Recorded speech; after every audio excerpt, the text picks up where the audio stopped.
New year cake நம்ம வீட்டிலே சூப்பராக ரெடி பண்ணியாச்சு. க்ரீம் வச்சு நேம் எழுதியாச்சு. சரிக்கு 2 முட்டையை உடச்சி ஊற்றியாச்சு. 1 கப்பு சர்க்கரை, 1/2 கப்பு எண்ணெய் ஊற்றி நல்லா அரைச்சிட்டு வந்துடலாம். அரைச்சதை ஒரு பவுலில் ஊற்றிக்கிடுங்க. 1 கப் சர்க்கரைக்கு 1/2 கப்பு மைதா மாவு போட்டு, 1/4 கப்பு கொக்கோ பவுடர் போட்டுக்கிடுங்க. 1 spoon baking powder, 1/2 spoon baking உப்பு போட்டுக்கிடுங்க. மாவு நல்லா சளிச்சுக்கிடுங்க. Vanilla essence 1 spoon ஊற்றிக்கிடுங்க. ஊற்றிட்டு ஒரே டைரக்ஷனில் கலக்கணும். ஒரு 1/4 டம்ளர் பால் ஊற்றிக்கிடுங்க. கேக் பாத்திரத்தில் பட்டர் பேப்பர் போட்டு வச்சாச்சு. மாவை அப்படியே ஊற்றிக்கிடுங்க. அப்படியே தட்டிக்கிடுங்க. ஏர் பபிள்ஸ் ஆகிருக்கும், அதனால் லைட்டாக தட்டிக்கிடணும். நான் குக்கர் சூடுபடுத்தி வச்சேன், அப்படியே வச்சுருங்க. அப்படி வச்சுட்டு சிம்மில் வச்சு ஒரு 40 நிமிஷம் வேக வச்சுக்கலாம். கேக் வெந்துருச்சு பாருங்கள், ஒட்டவே இல்லை.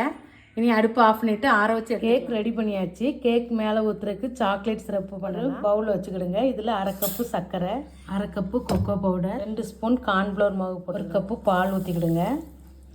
நல்லா கலக்கிட்டு தான் அடுப்பில் வைக்கணும். நல்லா கலந்ததுக்கப்புறம் நம்ம அடுப்பை வச்சுக்கலாம். நம்ம கலக்கிட்டே இருங்க, நல்லா கெட்டியாக வரும். 1 ஸ்பூன் வெண்ணிலா எசன்ஸ் சால்ட்டு போட்டு நல்லா கலந்து கெட்டியாகிடுச்சு. இனி அடுப்பு ஆஃப் பண்ணதுக்கப்புறம் 1 ஸ்பூன் பட்டர் போட்டு மிக்ஸ் பண்ணிக்கலாம். கேக்கு 2 பீஸாக கட் பண்ணிக்கிடுங்க. கட் பண்ணிவிட்டு நான் க்ரீம் வந்து எடுத்து வச்சுருக்கேன், இதில் பூசிக்கிடலாம். இதுக்கு மேலே இப்படி இந்த கேக் வச்சுக்கிடுங்க.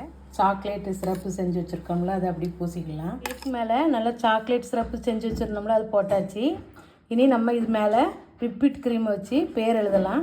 நியூ இயர் கேக் நம்ம வீட்டிலே சூப்பராக ரெடி பண்ணியாச்சு. க்ரீம் வச்சு நேம் எழுதியாச்சு.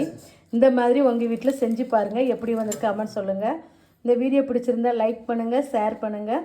அனைவருக்கும் ஹாப்பி நியூ இயர் 2026. பாய்.